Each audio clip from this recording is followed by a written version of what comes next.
The rain was pounding against the windows of the Riverside Plaza office building when I finally made it to the third floor.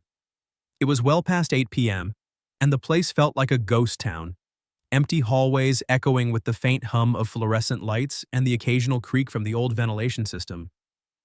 I wiped the sweat from my forehead with the back of my hand, my tool belt clinking softly as I adjusted it. At 28, I was used to these late-night calls as a systems technician, but tonight I'd come straight from my extra shift at the supermarket, stacking shelves until my arms ached. Bills didn't pay themselves, especially with 4 younger brothers depending on me back at our cramped rental near the old train yard. I knocked on the door marked Sophia Reynolds, Regional CEO, Apex Media. The nameplate gleamed under the dim hall light, a stark contrast to the worn-out toolbox in my grip. I'd been here before for minor fixes, but never this late. The report had mentioned strange noises from the vents for weeks, and tonight was the only slot I could squeeze in. The door opened, and there she was, Sophia Reynolds, 42, standing tall in her tailored blouse and slacks, her dark hair pulled back in a neat bun. She looked every bit the executive, but her eyes, they carried a weight, a quiet exhaustion that I'd noticed in passing before. "Sorry for the late hour," I said, shifting my weight. "I just finished a shift at the store. Name's Alex Harper, by the way. We met briefly last time." She offered a small smile, one that didn't quite reach her eyes. "No problem, Alex. Come in. I haven't left yet anyway, catching up on some reports." Her voice was professional, but there was a softness to it, like she was relieved for the company in this empty building. I stepped inside, the office smelling faintly of coffee and fresh paper from the stacks on her desk. It was spacious, with floor-to-ceiling windows overlooking the city lights blurred by the storm outside. I knelt down near the wall vent, pulling out my screwdriver to remove the grate. The tools felt familiar in my hands, a routine that grounded me after long days. As I worked, the silence stretched, broken only by the rain and the occasional clank of metal. Sophia didn't leave. Instead, she lingered nearby, pretending to organize files but glancing my way now and then. "So, what's causing the noise?" she asked, breaking the quiet. I glanced up, wiping dust from my hands. "Probably loose fittings or debris in the ducts. These old systems rattle like crazy in bad weather. I'll check the whole line." We fell into easy conversation after that, about the building's frequent power glitches, how the coffee machine in the break room was always breaking. It felt natural, like talking to someone at a bar rather than a boss in her office. "You must be tired," she said, leaning against her desk. "Working 2 jobs?" I shrugged, focusing on the vent but feeling her eyes on me. "Gotta keep the lights on. 4 brothers at home, youngest is still in high school. Mom passed a few years back, so it's on me." I didn't usually share that much, but something about the late hour and the storm made it slip out. She nodded, her expression softening. "That sounds tough. I admire that. Taking care of family." We talked more about favorite foods, how I loved grilling burgers on weekends when I could afford the meat, and she mentioned her weakness for Italian pasta, but rarely cooked anymore. The conversation flowed, and before I knew it, I was packing up my tools, the vent fixed with a new seal. As I stood to leave, I hesitated. There was something about her, a quiet strength mixed with that hidden sadness that pulled at me. "Hey, this weekend there's a food festival downtown. I've got a couple of extra tickets from work. If you're not busy, maybe—" Her eyes widened slightly, surprise flickering across her face. She opened her mouth, probably to politely decline, but then she paused. The room felt heavier suddenly, the rain outside intensifying like it was building to a crescendo. She turned away from me, facing the window, her shoulders tense. I don't think so," she whispered, her voice barely audible over the storm. "No one would want to go out with me. Not if they knew." "Knew what?" I stepped closer, concern nodding in my gut. "Sophia? What do you mean?" She didn't turn around. Her hands trembled as they gripped the edge of her desk. Then, in a move that shocked me to my core, she slowly lifted the hem of her blouse, exposing her midsection. There, wrapping around her abdomen like a jagged scar from some brutal battle, was a long, puckered line of healed tissue, red and uneven, stretching from her side to her back. It looked like the aftermath of something horrific, a reminder of pain I couldn't even imagine. My breath caught. Time seemed to freeze in that dimly lit office, the wind howling outside like it was echoing her silent scream. I didn't recoil. I couldn't.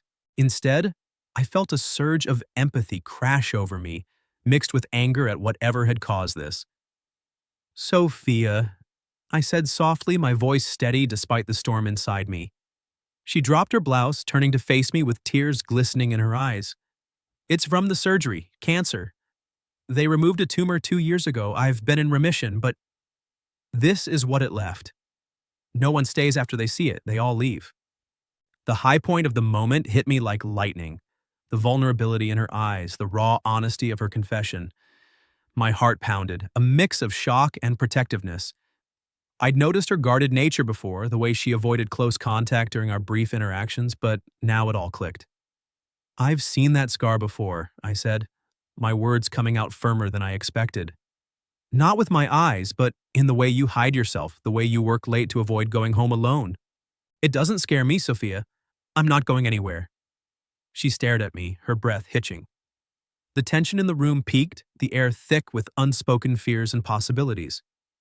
For a second, I thought she'd pull away, but instead, she let out a shaky breath, a single tear slipping down her cheek. Why? You're young, Alex. You have your whole life ahead. Because scars don't define you, I replied, stepping just close enough to offer comfort without invading her space. They show you fought and won, and if you'll let me, I'd like to be there for the next chapter. The storm outside raged on, but in that office, something shifted, a high-wire moment of connection amid the chaos. She nodded slowly, wiping her eyes. Okay, the festival. I'll go. As I left that night, the rain soaking me to the bone, I couldn't shake the intensity of it all. That scar wasn't just physical, it was a wall she'd built, and in one raw reveal she'd let me see behind it. Little did I know, that was just the beginning. Sunday morning came faster than I expected. The storm from Friday night leaving the streets slick and the air crisp with that post-rain freshness. I stood at the entrance to the downtown food festival, my hands stuffed in the pockets of my jeans to ward off the chill.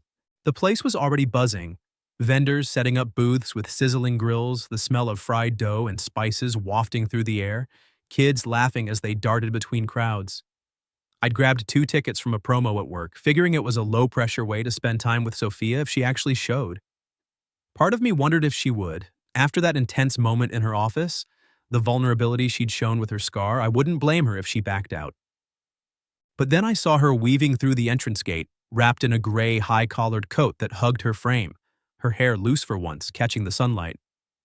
She looked different out here, away from the sterile office lights, more approachable, but still carrying that air of quiet reservation. When our eyes met, she gave a small wave, and I felt a rush of relief mixed with something warmer, deeper. Hey, I said, stepping forward with the 2 steaming cups of tea I'd just bought from a nearby stand. Glad you made it. Got these to warm us up. It's cooler than I thought.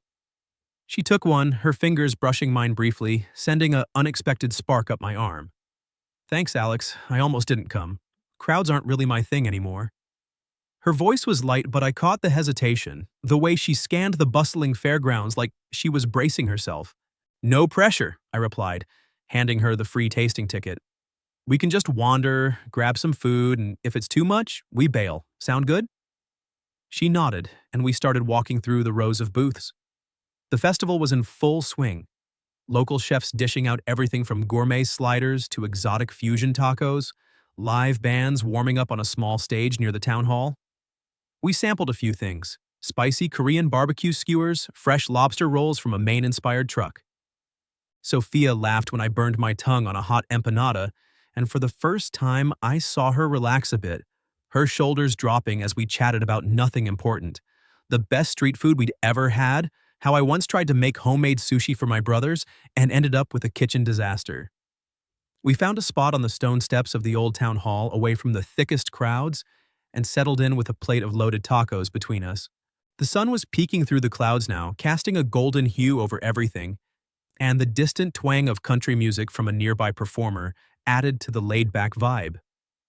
The smell of smoky BBQ drifted over, mixing with the chatter of families and couples around us. This is nice, Sophia said, taking a bite of her taco, careful not to spill. I haven't done something like this in, God, years. Work keeps me buried. I nodded, wiping sauce from my chin. Yeah, I get that. With my schedule, it's rare too. But sometimes you gotta step out, right? Life's too short for just offices and overtime. She paused, her expression turning thoughtful, almost distant. She set her taco down and stared at the ground for a moment, like she was gathering courage. Alex, about the other night, I don't usually show that to anyone. The scar, I mean. It's not just the physical reminder, it's everything that came with it. The treatments, the fear of it coming back, and the people who couldn't handle it. I listened, my heart twisting a little at the pain in her voice. You don't have to explain if you don't want to. No, I do, she said, meeting my eyes. There were two guys after the surgery. The first one, we dated for a few months. He seemed okay at first, supportive even. But when things got intimate, when he really saw the scar up close, he started pulling away. Made excuses about work, about not being ready. Eventually, he just ghosted. The second one was worse. He stuck around longer, but I could see the pity in his eyes every time. Like I was damaged goods. He left after I had a routine checkup that scared me. Said it was too much drama for him. Her words hung in the air raw and honest. I felt a surge of anger toward those idiots. How could anyone walk away from someone as strong as her? They weren't worth your time, I said firmly, setting my food aside. Real people don't bail when things get real. That scar? It's proof you're a fighter. You've beaten something that would break most folks. That's not damage, that's strength. She looked at me, really looked, like she was searching for any sign of insincerity. Finding none, a small smile tugged at her lips. You're different, Alex. Younger than me, but wiser in ways I wasn't expecting. The country band on stage shifted gears, easing into a slower tune. A classic slow rock ballad with a steady beat that invited swaying more than dancing. Couples around us started pairing off on the makeshift dance area in front of the stage, laughing and holding each other close under the string lights that were just starting to flicker on as the sun dipped lower. I glanced at Sophia, feeling a bold impulse rise in me. You know, you've already stepped out of your comfort zone by coming here. What's one more step? Dance with me? She hesitated, her cheeks flushing slightly. I haven't danced in forever. I'd probably step on your toes. I'll risk it, I said, standing and offering my hand. She took it, her palm warm against mine, and we walked to the edge of the crowd. The music wrapped around us, soft and inviting, as I pulled her close, not too close, respecting her space, but enough to feel the rhythm together. We moved slowly, her head resting lightly against my shoulder after a few steps. The world blurred.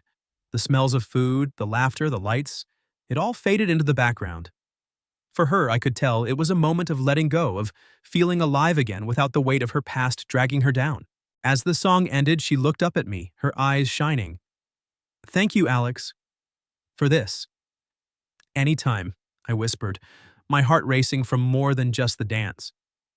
We walked back to the steps, the connection between us feeling stronger, more real. Little did I know, this was just the start of something that would challenge everything we thought we knew about love and healing. A few weeks after the food festival, things between Sophia and me started to feel more natural, like we'd crossed some invisible threshold. We'd texted a bit, casual stuff about workdays or funny memes, but nothing too deep. Then one evening my phone buzzed with a message from her. Hey Alex, the curtain rod in my apartment is loose.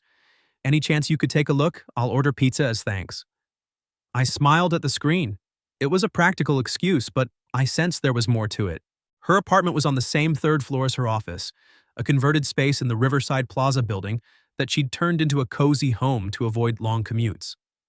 I grabbed my toolkit and headed over after my shift, the building even quieter at night without the daytime bustle.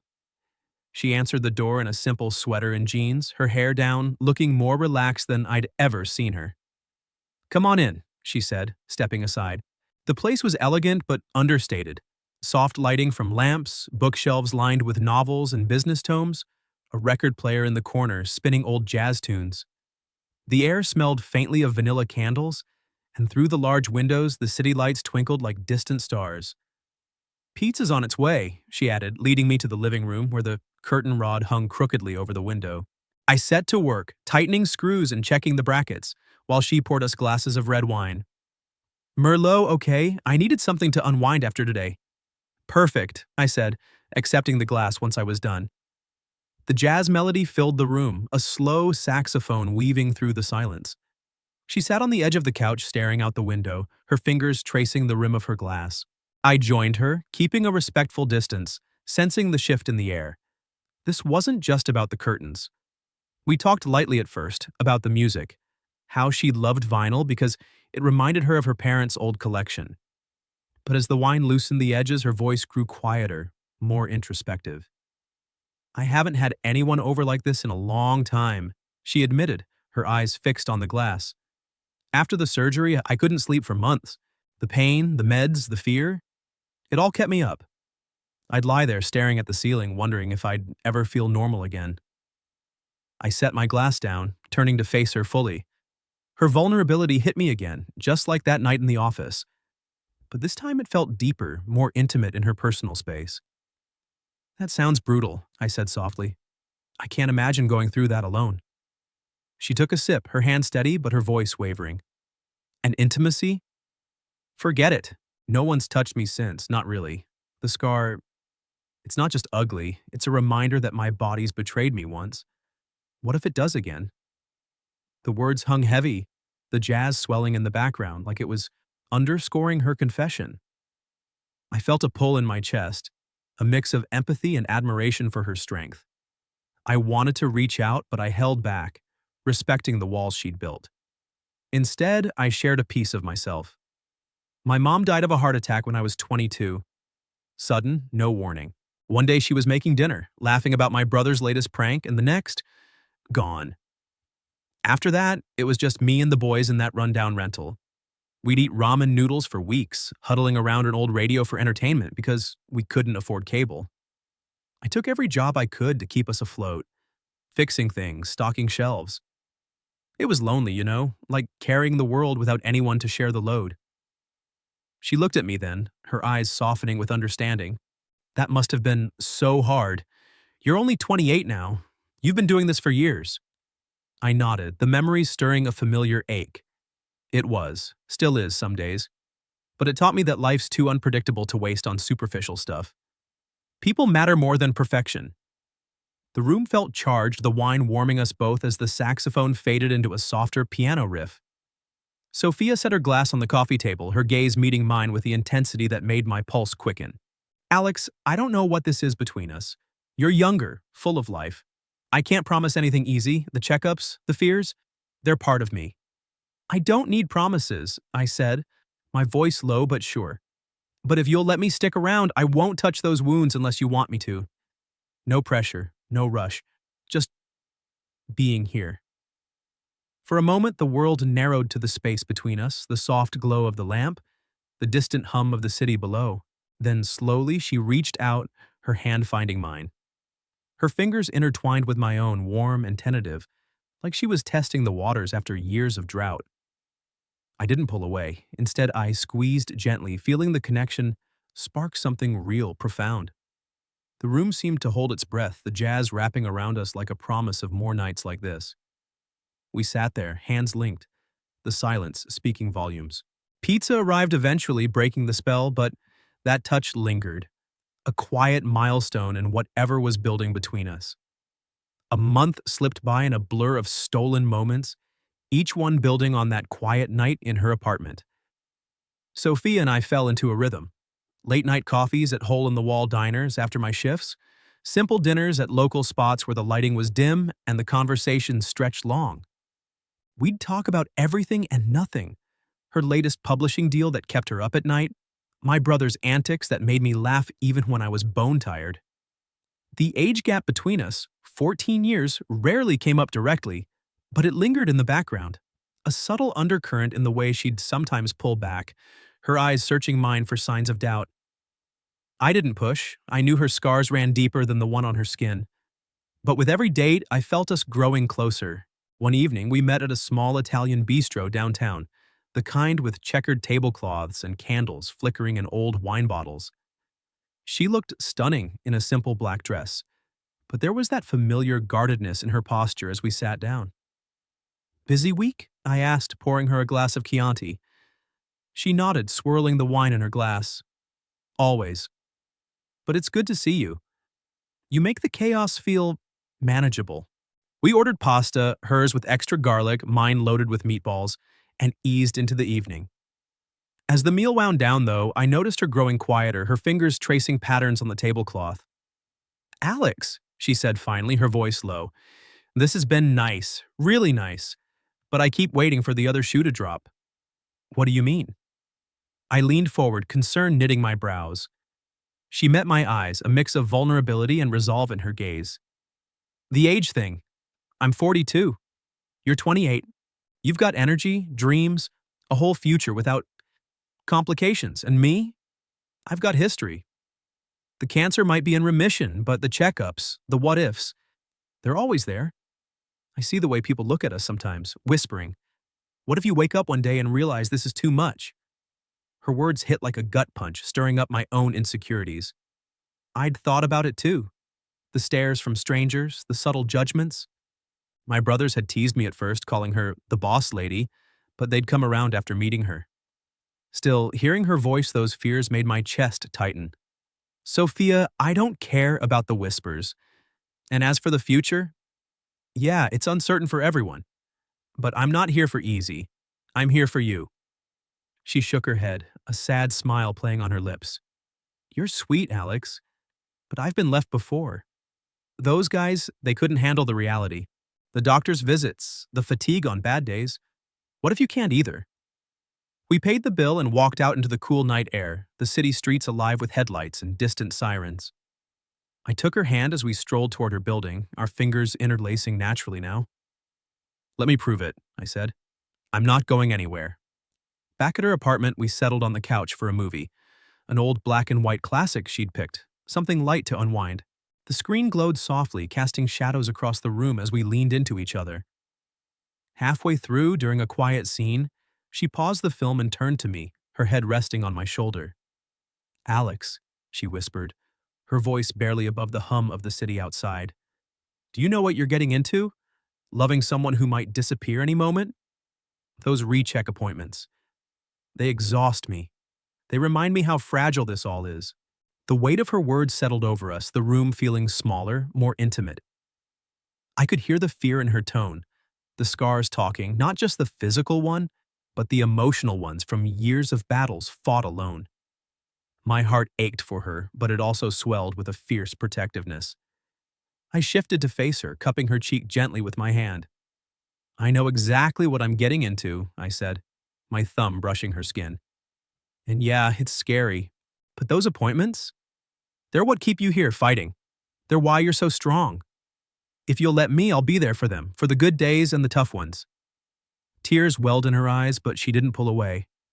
Instead, she leaned in, her lips meeting mine in a soft, tentative kiss that deepened as the moments passed.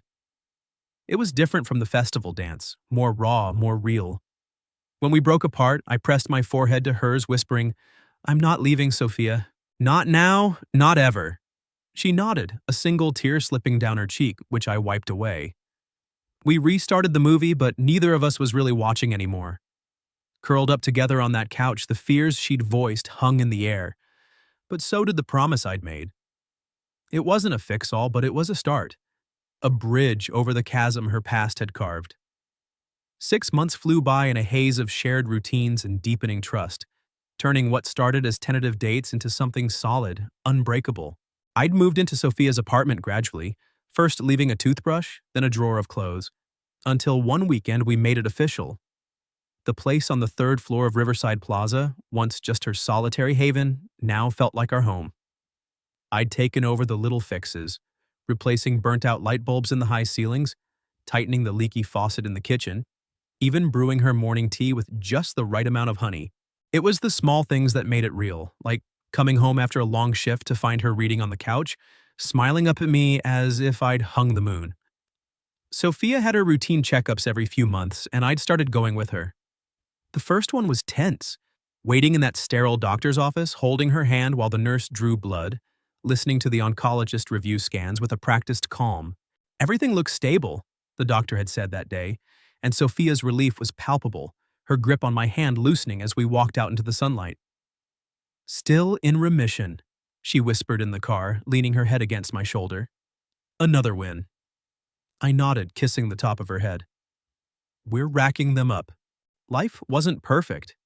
There were still glances from strangers when we held hands in public, the occasional awkward question from my brothers about the age thing, or Sophia's colleagues raising eyebrows at office parties. But we'd learned to shrug it off, focusing on us. My brothers had warmed to her completely. The youngest even called her for homework help once, impressed by her smarts. And her world? She'd introduced me to a few friends, and while some were hesitant at first, they saw how happy she was, how I made her laugh in ways she hadn't in years. One evening, after a simple dinner we'd cooked together, pasta with fresh basil from the market, we stepped out onto the small balcony overlooking the city.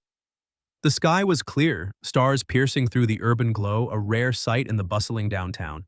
Sophia leaned against the railing, her coat draped over her shoulders while I stood beside her, our breaths visible in the cool air. "It's been 6 months," she said softly, turning to me. "Feels like longer, doesn't it?"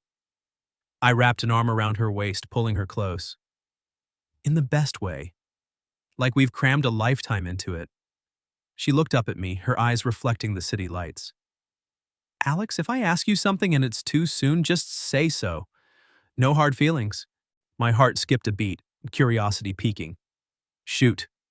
She took a deep breath, her hand finding mine. "What if we made this permanent? Living together, I mean. Not just crashing here, really sharing this space, this life."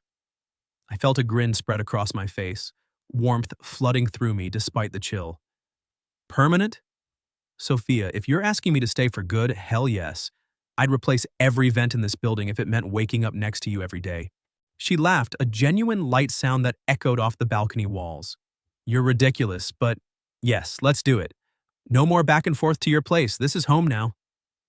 We sealed it with a kiss, slow and tender under the stars, the city humming below like it was celebrating with us.